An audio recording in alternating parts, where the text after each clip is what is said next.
उपस्थित हूँ आप सबके सामने। आज जिनकी कुंडली लेकर के आया हूँ इनका नाम है जितेंद्र पाठक। ये हैं बोकारो झारखंड से। 2000 इनका डेट ऑफ बर्थ है। मैंने एक चीज़ अपने कार्यक्रम में बहुत अच्छे तरीके से देखा है और अनुभव करा है कि मेरे पास कुंडलियाँ जो हैं वो नए वर्ग की ज़्यादा आती हैं, नए वर्ग की ज़्यादा आती हैं, नए लड़के देखते हैं और ये जुड़ रहे हैं। ये बहुत अच्छी बात है, ये बहुत अच्छी बात है, बहुत अच्छी बात है। स्वागत है आप लोगों का, क्योंकि हमारे जब तक नए युवा वर्ग इस चीज़ को समझने का प्रयास नहीं, और इन लोगों को जानकारी भी बड़ी अच्छी है। ये जब आप बात भी करते हैं तो बोलते पंडित जी वहाँ नीच का हुआ है, वहाँ उच्च का हुआ है। इन लोगों को अपने क्षेत्र की अनिरुद्ध वत्स हैं। आप देखिए ना, अनुष्का पांडे जी हमारे, मुझे लगता है कि मेरे चैनल की सबसे छोटी दर्शिका, और वो जो है वो उनके कमेंट तो मैं रेगुलर पढ़ता हूँ और वो बहुत ही प्रसिद्ध है। कभी ये लिखा, कभी वो लिखा, कभी वो लिखा, मैं देखता हूँ, मुझे अच्छा लगता है और ये बहुत अच्छी बात है। बिल्कुल आप लोग बने हैं, ये बहुत बड़ी बात है मेरे लिए, और मुझे भी अच्छा लगता है कि मैं आप लोगों को जोड़ पाया कम से कम। अब पता नहीं इसमें मैं कितना सफल आगे तक रह पाऊंगा या नहीं, लेकिन हाँ इतनी बात है कि आप लोगों ने बहुत अच्छी बात कही है। ये बहुत अच्छी बात है, बहुत अच्छी बात है। आइए मैं इनकी कुंडली के पंचांग से आपका सबसे पहले परिचय करा देता हूँ। इनकी कुंडली में पंचांग जो बन रहा है, इधर देखिए मुझे, मेरी तरफ, श्रावण माह में इनका जन्म हुआ है। इसका मतलब है कि व्यक्ति सुख और दुख में हमेशा एक जैसा रहने वाला है। शम दुख सुख चित्त उसका जो है वो एक जैसा रहने वाला है, वो बदलने वाला नहीं है। मतलब वो बहुत ज्यादा प्रभावित और अप्रभावित होने वाला नहीं है। देखो सबसे अच्छी बात जो है वो कि हमारे पास जब कोई चीज मिल जाए तो हम बहुत ज्यादा खुश ना हो जाए, या जब कोई हमारी पहुंच से बाहर हो जाए तो हम बहुत ज्यादा दुखी ना हो जाए। तो ये बहुत आवश्यक होता है जीवन में, इस बात को हर क्षेत्र में शामिल करना। नहीं मिला कोई बात नहीं, मिल गया ठीक है, ये भाव होना चाहिए। दक्षिणायन में जन्मे होने से आत्मबल कमजोर ना हो। आप हमेशा ही ढाढ़स, साहस और उत्साह बना करके रखिए, नहीं तो ये कमजोर हो सकता है। इस पे आपको काम करना होगा। इसका मतलब है दिमाग में बहुत सारे थॉट्स बनते रहते हैं, आप इसको अगर हो सके तो कम कर दीजिए। हालांकि ये चीजें वश के बाहर की बात होती है, पर फिर भी आप अगर हो सके तो लेट गो करने का प्रयास करिए, छोड़िए, बढ़िए, आगे बढ़िए। शुक्ल पक्ष की चतुर्दशी के चंद्रमा आपको हमेशा ही धन की स्थिति में मजबूती देते रहेंगे। ये चंद्रमा शुभग्रह होते हैं। इसका मतलब है कि व्यक्ति का मन, तन, शरीर, स्वास्थ्य, आयु, पूर्णता, अपूर्णता की स्थिति हमेशा ही जीवन में, अपूर्णता की स्थिति कमजोर और पूर्णता को प्राप्त करने वाला, संतुलित होकर के जीवन जीने वाला, स्वभावतया बहुत ही उत्कृष्ट सोच रखने वाला और बेहतर बुद्धि का इंसान होता है। शुक्ल पक्ष में जन्मे होने से व्यक्ति सुंदर प्रकृति, सुंदर आचरण, सद्व्यवहार और श्रेष्ठ लोगों के संपर्क में रह करके अपने जीवन का वर्चस्व स्थापित करता है और संपूर्णतया जीवन को स्पष्ट जीता है। उसके जीवन में कोई कंफ्यूजन नहीं होना चाहिए और वो बिल्कुल ही शुद्ध मनस्वी होता है, शांत प्रकृति और शांति पसंद, शांति प्रिय इंसान होता है। शुक्ल पक्ष में जन्मे होने से व्यक्ति का प्रभाव क्षेत्र अच्छा होता है। शुक्ल पक्ष में जन्मे होने से संतान उत्पत्ति में कभी कभी समस्याएं देखने को मिलती हैं। शुक्ल पक्ष में जन्मे होने से व्यक्ति जहां है वो सुदृढ़ मानसिकता का होता है, उसके दिमाग में कंफ्यूजन नहीं होने चाहिए। रविवार को जन्मे होने से व्यक्ति जहां पीतवर्ण, लंबी चौड़ी छाती, कमर पतली हो, सूर्य से प्रभावित हो, मन अशांत न हो पर उद्विग्न रहता है, थोड़ा बहुत सूर्य से प्रभावित होने के कारण व्यक्ति जो है वो चंचल मानसिकता का नहीं होता पर थोड़ा आलस्य होता जरूर है। सूर्य से प्रभावित होने के कारण आत्मबल मजबूत और गर्वीला, नेत्र लाल हो सकते हैं, थोड़े मधु के समान पिंगल हो सकते हैं। क्लियर है? आगे बढ़ता हूं। जन्म कुंडली जो बनी है वो उत्तराषाढ़ा की बनी है और ये सूर्य का नक्षत्र आयुष्मान योग, गर करण, वैश्य वर्ण और मनुष्य गण के होने के कारण, ध्यान से समझिए, आयुष्मान योग व्यक्ति को आयु का मालिक बना दे।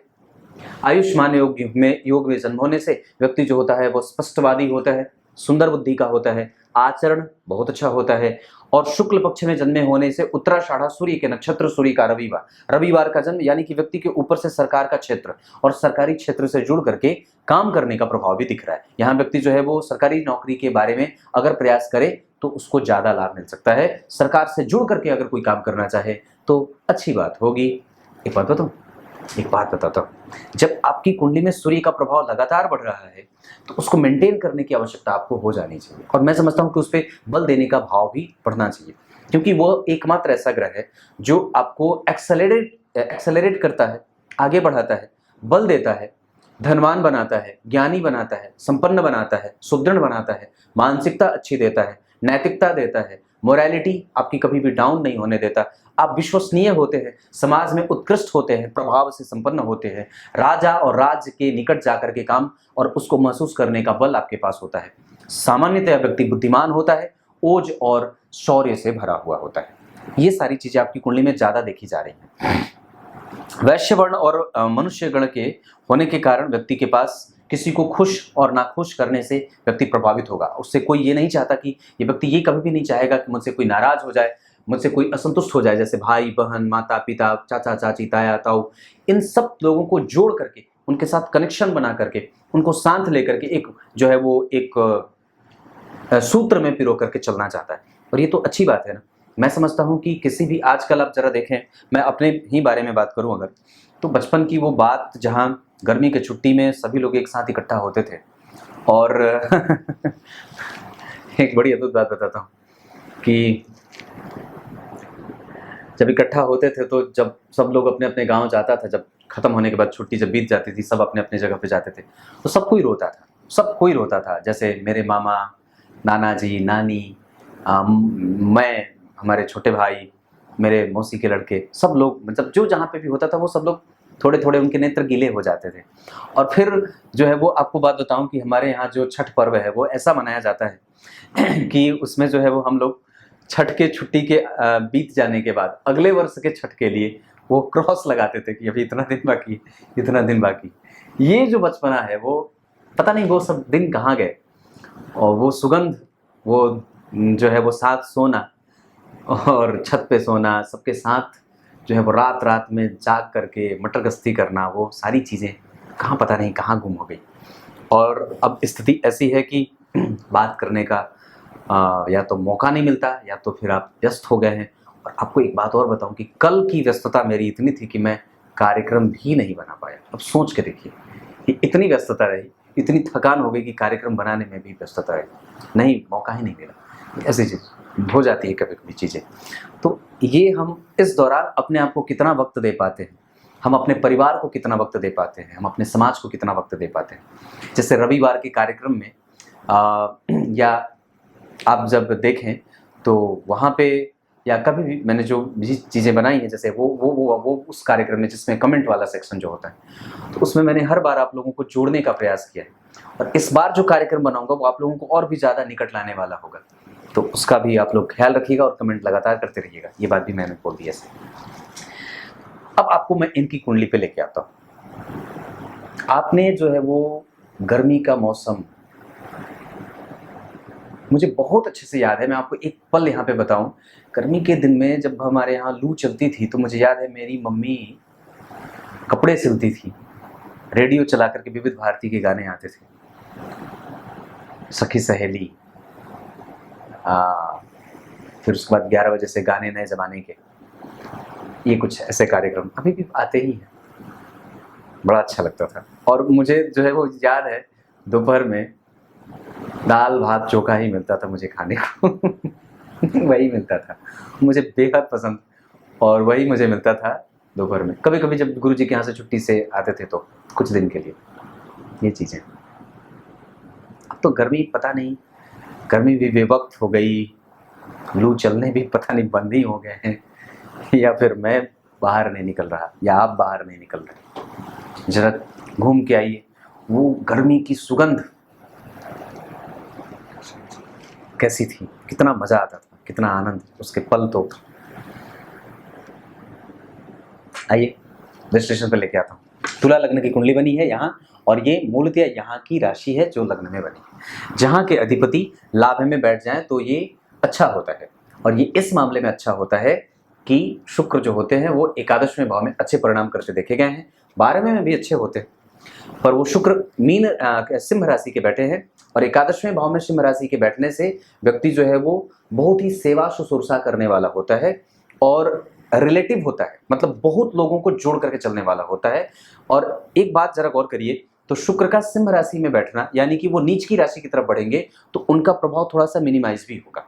लेकिन वो एकादशवें भाव में बैठे हैं इस वजह से, और लग्नेश होते हैं इस वजह से, अष्टमेश होते हैं, तो थोड़े बहुत लाभ को मिनिमाइज करने के अतिरिक्त वो उनका थोड़ा कम होगा जरूर, लेकिन 95% तक का जो प्रभाव होगा वो शुक्र का आपके लाभ के लिए होगा, जहां व्यक्ति प्राप्त कर सकता है। अब आप उसे चाहे भौतिक धरातल पे देखें या फिर किसी भी धरातल पे देखें, आप उस चीज को किसी भी तरीके से देख सकते हैं। जैसे अर्थ के दृष्टिकोण से देखें, आपके सोशल स्टेटस को देख के करें, या फिर किसी भी क्षेत्र में आप अपने पास शब्द हैं तो जोड़ दीजिए, लेकिन यहाँ पे आपके लिए संपूर्ण लाभ व्यक्ति को प्राप्त हो जाता है। वहीं अगर द्वितीय भाव को देखते हैं तो द्वितीय भाव के अधिपति का जन्म कुंडली में नीच का होना।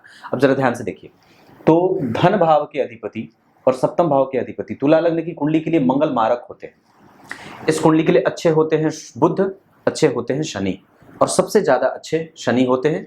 तीसरे नंबर पे शुक्र आते हैं। सबसे ज्यादा शनि अच्छे, दूसरे नंबर पे बुध अच्छे, तीसरे नंबर पे शुक्र स्वयं होते हैं।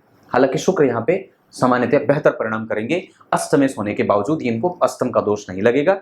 इस कुंडली में मंगल मारक होते हैं। गुरु सामान्यतः पापक फलदायी होते हैं, और इस कुंडली में चंद्रमा और सूर्य में से तटस्थ होकर के वो दोनों परिणाम करते हैं। बहुत ज्यादा अच्छे नहीं होते, बहुत ज्यादा बुरे भी नहीं होते। तो धन भाव और सप्तम भाव के अधिपति होकर के जन्म कुंडली में नीच के बैठे, मारक ग्रह नीच का हुआ और लाभेश के साथ बैठे, भाग्येश के साथ बैठे। तो सूर्य, मंगल और बुध के एक साथ बैठ जाने से व्यक्ति क्रिएटिव होता है, व्यक्ति की गणना शक्ति बहुत अच्छी होती है, ऑप्टिमिस्टिक विचारधारा का होता है, उसको भविष्य में से कुछ तरंगे निकलती हुई दिखाई देती हैं। वो बहुत पहले से ही बहुत सारी चीजें जान चुका होता है, उसका जो अंदाज लगाना होता है वो बड़ा आसान होता है, वो तुरंत ही व्यक्ति को भाप जाता है। उसकी क्रिएटिविटी उसके साथ हमेशा ही खड़ी रहती है। और साथ ही साथ यहाँ पे अगर आप बात करें तो शुक्र जो है वो पूर्वा फाल्गुनी के बैठे हैं। ध्यान से देखिएगा, शुक्र जो है वो जन्म लग्न के अधिपति हैं, वो पूर्वा फाल्गुनी के बैठे हैं। पूर्वा फाल्गुनी इनका अपना ही नक्षत्र होता है, और उस पे देखिए किसी भी पापक ग्रह का कोई प्रभाव नहीं है।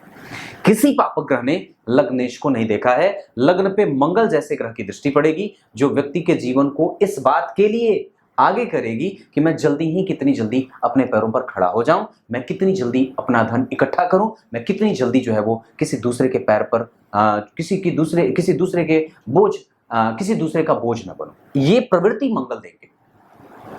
मंगल देंगे, क्योंकि व्यक्ति जो है वो तुरंत ही कटार और धनुष और बाण लेकर के तैयार है अपने परिस्थिति और अपने जीवन को सही दिशा पे लाने के लिए। वो बिल्कुल ही प्रतिबद्ध है अपने आप को बेहतर बनाने के लिए। ये मंगल अनुशासन से युक्त और जीवन को श्रेष्ठ पद पे ले जाकर के विभूषित करने के लिए जाने जाएंगे। तो ये मंगल इनकी कुंडली में ऐसे, वही मंगल की 10वीं दृष्टि यहाँ, 7वीं दृष्टि यहाँ पड़ेगी, ये उच्च की दृष्टि यहाँ पे मंगल की दृष्टि पड़ी। यहाँ के अधिपति शनि यहाँ के कारक ग्रह के साथ बैठे हैं, पर अष्टम भाव में बैठे हैं थोड़ी बहुत मशक्कत के बाद, क्योंकि मंगल ने शनि की राशि को देखा और वो शनि जो है वो अष्टम में बैठे, और ये शनि ने मंगल को देखा। तो चतुर्थ भाव से कहीं ना कहीं शनि और मंगल का संबंध बन रहा है, और चतुर्थ भाव के अधिपति शनि है और जन्म कुंडली के छठे भाव के अधिपति गुरु है। अब मैंने एक सूत्र बताया था जिसमें ये बात कही थी कि चतुर्थ स्थान के अधिपति का संबंध अगर छठे भाव के अधिपति के साथ हो जाता है, गुरु और शनि, तो व्यक्ति सरकारी क्षेत्र में सबसे पहला प्रयास उसको सरकारी नौकरी के लिए करना चाहिए, सरकार से जुड़ करके करना चाहिए, सरकारी संपत्ति को कैसे यूटिलाइजेशन में लाना है इस पे काम करना चाहिए। दिमाग इस पे आप लेके जा सकते हैं। टेंडर लेना हो, सरकार से जुड़ करके कोई काम करना हो, या फिर आप मशालों का कारोबार करना चाहते हो तो कर सकते हैं। आप कोई भी काम जो आप सरकार से जुड़ करके करना चाहते हो, फर्नीचर, लकड़ी आदि इन सब चीज़ों से जुड़ करके करना चाहते हो, मशालों से जुड़ करके करना चाहते हो, दवाइयों से जुड़ करके करना चाहते हो, तरल चीज़ों से जुड़ करके करना चाहते हो, आपकी कुंडली में तो कई सारे काम बनेंगे। मतलब व्यक्ति अगर कहीं पे भी, क्योंकि तुला लग्न है भाई, तुला लग्न के अधिपति लाभ में बैठे पंचम को देख रहे हैं, तो व्यक्ति अपने बल पर ही वो उसके जो है वो प्रबुद्धता की स्थिति को प्राप्त कर देता है, वो प्रणेता बन जाता है। और सूर्य और मंगल का यहाँ बैठना, दोनों ही दिग्बली होते हैं। जहां पे आप गौर करें तो मंगल का नीचभंग चंद्रमा करेंगे, और सूर्य जो है वो दिग्बली पहले से है, बुध व्यापारिक दृष्टिकोण देते हैं, और सूर्य और बुध के बुद्धिमान होने के कारण यह बुद्धादित्य का योग बनना, क्योंकि वस्तुतः भाग्येश जो होंगे वो बुध, वो 12वें भाव के अधिपति भी होंगे, और वो दशम स्थान से प्रभावित होकर के प्रभावित करेंगे और जातक को बुद्धिमान बनाएंगे, कुशाग्र बुद्धि का बनाएंगे, तार्किक क्षमता से युक्त बनाते हैं और यशस्विता का गुण देते हैं। बहुत छोटी छोटी बातों पे व्यक्ति दिमाग लगाने वाला होता है और बहुत ही सूक्ष्म अन्वेषण करने वाला होता है। इस बात को बल और भी मिल जाएगा कि चंद्रमा जैसे ग्रह की दृष्टि इस पे पड़ रही है, जो कि तुला लग्न की कुंडली के लिए दशम भाव के अधिपति होते हैं। यानी कि दशम भाव के अधिपति होकर के चंद्रमा दशम भाव को अपनी 7वीं दृष्टि से देख रहे हैं। सूर्य चंद्रमा को 2 दृष्टियां, एक ही दृष्टि प्राप्त होती है 7वीं। तो सूर्य ने चंद्रमा को देखा और चंद्रमा ने सूर्य को देखा। कई बार मैं उल्टा बोल देता हूं, सूर्य ने चंद्रमा को देखा, चंद्रमा ने सूर्य को देखा। तो ये जो भाव जागृत होगा वो व्यक्ति को रिकॉग्निशन देने में और उसको जो है वो एक लेवल में ले जाकर के स्थापित करने के लिए सूर्य और चंद्रमा की दशाएं लाभदायक इस मामले में सिद्ध हो सकती हैं। या व्यक्ति अगर चाहे तो सरकार से जुड़ करके काम करने के अतिरिक्त वो कई तरीके से व्यक्ति समाज में यश, कीर्ति, मान, सम्मान, पद, प्रतिष्ठा, गौरव, प्रभाव, अभाव ये सब देखता हुआ जीवन में आगे बढ़ता है और अपने आप को स्टेबल करता है। और निस्संदेह एक बात जो मैं समझता हूं कि व्यक्ति की कुंडली में एक बहुत अच्छी बात यह बन रही है कि शुक्र लाभ भाव में बैठे हैं और लग्न कुंडली में ही दो ग्रह दिग्बली होकर के बैठे हैं। जहां अगर कर्म की बात कर रहे हैं तो यहाँ पे शनि राहु इनको कई बार सशंकित करने का काम करेंगे, डराएंगे, धमकाएंगे, रिस्क लेने से व्यक्ति कतराएगा और कई बार वो गलत निर्णय लेने वाला भी बन जाएगा या गलत तरीके से या कई बार छोटे पैसे लगा करके ज्यादा धन कमाने के चक्कर में भी पड़ेगा। क्योंकि लग्न में ही शुक्र यहाँ पे 9 नंबर की राशि में बैठे हैं, यहाँ पे चंद्रमा मित्र की राशि में बैठे हैं। खराब नहीं है क्योंकि लाभेश लग्न में, लग्नेश लाभ में, लाभेश लग्न में, लग्नेश लाभ में, लग्नेश लग्न में। तो यानी कि लग्न हर जगह से बढ़िया बन रहा है, अच्छा बन रहा है। लग्न में अच्छे भाव के अधिपति बैठ रहे हैं तो व्यक्ति के जेहन में, व्यक्ति के जीवन में लालच है और आगे बढ़ने का जुनून भी है। वो सामान्यतया कभी भी गीदड़ वाली स्थिति में नहीं रहेगा, वो जब भी रहेगा राजसिक पदों पे ही रहेगा और राजा की तरह, राजा की भांति सोचने वाला होता है। क्योंकि सूर्य और मंगल व्यक्ति के पास बढ़िया बैठे हैं। ये कर्क राशि का चंद्रमा और चंद्रमा वहां उसे देखना ये व्यक्ति के जीवन में बहुत सारे तरीके से कर्म क्षेत्र, इनकी कुंडली में सबसे अच्छा जो क्षेत्र है वो दशम भाव ही बन रहा है। वहां मैं कमजोर नहीं कहूंगा क्योंकि यहाँ पे बहुत अच्छी स्थिति बनेगी। भाग्य भाव के अधिपति का धर्म में जाना, धर्म कर्माधिपति का योग बनना, केंद्र त्रिकोण का योग बनना, लाभेश का दशम भाव में बैठना, महाभाग्यशाली योग का बनना, लग्न के अधिपति का लाभ में जाना, महाभाग्यशाली योग का बनना, दशम भाव के अधिपति का लक्ष्मी संपन्न योग बनाना, मंगल का जन्म कुंडली के लग्न को देखना, मारक होने के बावजूद अपने भाव से चतुर्थस्थ नीच का बैठा होना दाम्पत्य में थोड़ी बहुत कमजोरी दे सकते हैं। लेकिन इससे केंद्र में बैठे हैं और इससे केंद्र में चंद्रमा, इससे केंद्र में सूर्य, इसके केंद्र में बुध, तो 50% से ज्यादा यानी कि 70% तक व्यक्ति का दाम्पत्य सुखद होता है। 30% आपको मिला करके करने के बारे में विचार करना चाहिए। क्लियर है? तो ये बात यहां तक रही। तृतीय भाव और जन्म कुंडली में छठे भाव के अधिपति गुरु होते हैं, मतलब तृतीय भाव और छठे भाव। तो तीसरा भाव कम्युनिकेशन का और छठा भाव जो है वो आपकी कंपटीशन का। इन दोनों भाव के अधिपति गुरु जो है वो अष्टम में बैठ रहे हैं और इनका यहां बैठना ठीक कहा जाएगा। पर वस्तुतः वो शुभ ग्रह हैं और चतुर्थ भाव के अधिपति के साथ बैठे हैं। उस पर केतु की दृष्टि पड़ेगी तो अनुभवी बनाएंगे। परीक्षा में कैसे किस चीज को पढ़ना है ये आपको इस पे दिमाग ज्यादा लगाना चाहिए। कौन सा चैप्टर ज्यादा क्लियर करना है इस पे आपको दिमाग ज्यादा लगाना चाहिए। अपने अनुभवों को किस तरीके से कैसे शेयर करना है, उसको कैसे बाजार बनाना है, उसका कैसे लाभ लेना है, आप इस चीज पे फोकस कर सकते हैं। आपकी कुंडली इस बात पे निर्भर करती है कि आप अपने अनुभवों का संग्रहकर्ता स्वयं बनिए और उसको सही दिशा निर्देश दीजिए। क्योंकि केतु जब गुरु और शनि को देखेंगे तो अलग तरीके का अनुभव और अलग तरीके का सुगंध पैदा करेंगे जो आपके नौकरी, आपके स्वभाव, आपके साहस, आपके नेचर और आपके कहीं ना कहीं कई प्रकार से आपके दुश्मनों की सुरक्षा में और उनसे कैसे निपटना है, विपरीत परिस्थितियों को कैसे टैकल करना है, ये सारे ज्ञान आपको केतु देते रहेंगे। वो गुरु जो जन्म कुंडली में बैठे हैं रोहिणी नक्षत्र के, वो चंद्रमा जो उत्तराषाढ़ा के बैठे, सूर्य उसे देख रहे थे। सूर्य आश्लेषा के बुद्धिमान और थोड़े कपटी, बुध आश्लेषा के थोड़े बुद्धिमान और कपटी लालची, और मंगल पुष्य के जो व्यक्ति को राजसिक सोच देने वाला बना रहे हैं। वहीं राहु व्यक्ति को कई बार कंफ्यूज करने वाला और साथ ही साथ वो कई बार अनादर कर देने वाला या कई बार व्यक्ति को प्रासंगिकता में ऐसी स्थिति भी बनेगी कि व्यक्ति बहुत ज्यादा जब देने लगे तो बहुत ज्यादा देने लगे और बिल्कुल देना बंद कर दे तो बिल्कुल ही बंद कर दे। मतलब ये कई बार असंतुलन पैदा करेंगे धर्म में, अध्यात्म में, क्रियाशीलता में, अनुराग में, द्वेष में, धैर्यहीनता में। इन सब चीजों पे आपको विचार करना होगा कि कई बार आप धैर्यहीन हो जाते हैं, कई बार आप बहुत ही ज्यादा शांत हो जाते हैं। जहां क्रोध करना चाहिए वहां कई बार नहीं करते हैं, जहां नहीं करना चाहिए वहां कर देते हैं। इस बात पे आपको संतुलित होना होगा। तो ये गुरु रोहिणी नक्षत्र के और रोहिणी नक्षत्र के अधिपति चंद्रमा जो है वो मकर के बैठे। यहाँ पे कई बार चंद्रमा जब मकर के बैठेंगे और जन्म कुंडली में चंद्रमा जो है वो पक्ष बल से कमजोर नहीं थे, इसका मतलब है कि व्यक्ति के जीवन में धन की स्थिति कभी भी कमजोर नहीं होगी, क्योंकि चंद्रमा के ऊपर सूर्य और मंगल जैसे ग्रह का प्रभाव है।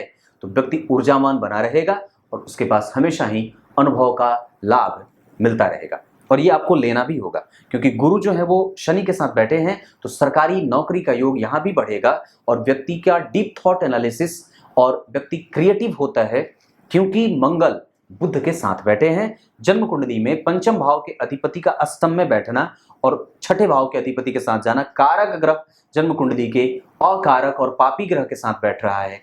गुरु वस्तुतः पापी नहीं होते, पर इस कुंडली के लिए वो सामान्यतया पापक भूमिका में होंगे। इस कारण से भी कई बार व्यक्ति के जो संतति का लाभ होता है वो कई बार पाप से युक्त होता है, या कई बार आपको उस पर विचार करना होगा, या कई बार आपको अपने रिकॉग्निशन को किस तरीके से मेंटेन करना है कि मुझे जो है वो कभी भी कोई आक्षेप ना करे, कोई आरोप प्रत्यारोप का कोई दौर ना चले जीवन में, इस पे कैसे काम करना है आपको ये गौर करना होगा, खास करके शनि और गुरु की दशाओं में। क्लियर है? तो मैं यहाँ पे था, तृतीय भाव पे था, गुरु की बात मैं कर रहा था। शनि जो है वो जन्म कुंडली में चतुर्थ और पंचम सर्वाधिक योग कारक ग्रह अष्टम में बैठे और आयु देंगे, और साथ ही साथ व्यक्ति के जीवन को गंभीर भी बनाएंगे। गंभीर स्वभाव, गंभीर आचरण, गंभीर व्यवहार, गंभीर काम, जैसे पहाड़ का काम हो जाए, पठार का काम हो जाए, कोयले का काम हो जाए, कंस्ट्रक्शन का काम हो जाए, गंभीर काम व्यक्ति करने वाला होता है। फर्नीचर का काम हो जाए, ये सारी चीज़ें व्यक्ति जल विभाग से, वन विभाग से संबंधित क्षेत्रों में नौकरी पा सकता है। अकाउंटेंट वगैरह गंभीर गंभीर कंपनियों का जो है वो अकाउंट हैंडल करता हो, इस तरीके से व्यक्ति काम करता है। बड़ी बड़ी चीज़ों का मैनेजमेंट कैसे करना है ये व्यक्ति को बहुत अच्छे तरीके से, पर सरकारी नौकरी के योग आपकी कुंडली में बहुत ज़्यादा है, बहुत ज़्यादा है। तो ये बात यहाँ से बनी।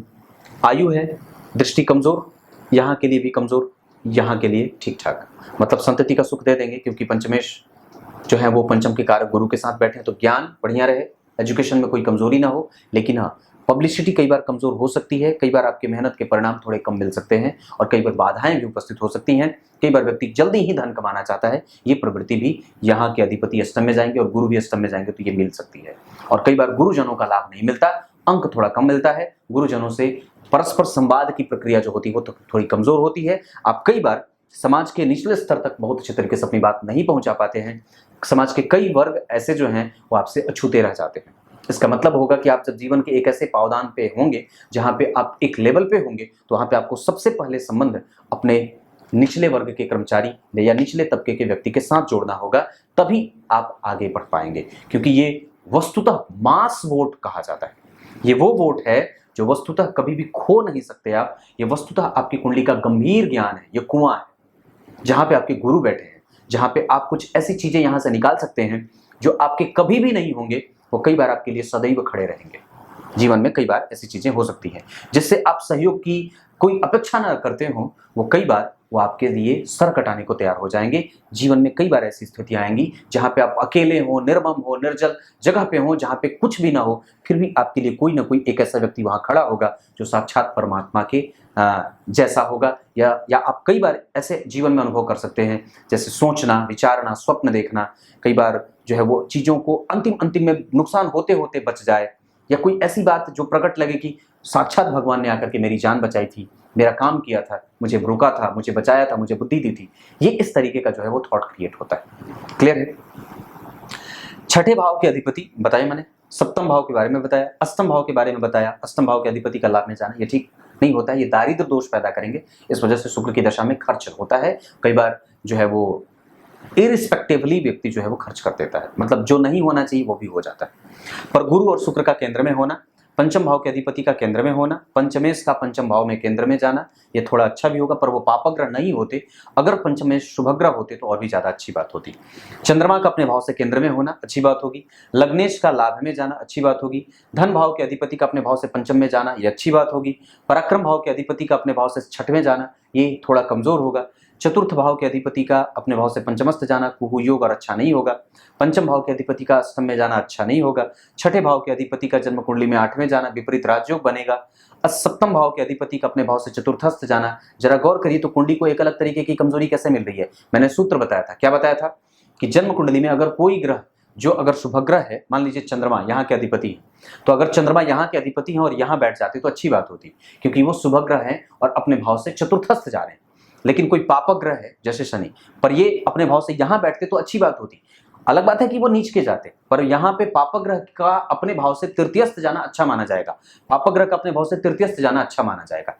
पापक ग्रह का अपने भाव से तृतीयस्थ जाना अच्छा माना जाएगा, पर ये देखिए चतुर्थस्थ जा रहे हैं, तो कोई ना कोई थोड़ी बहुत कमजोरी ये प्रभावित करेगी, जो बहुत ही सूक्ष्म प्रभावित करेगी। समझ में आ रही होंगी चीजें।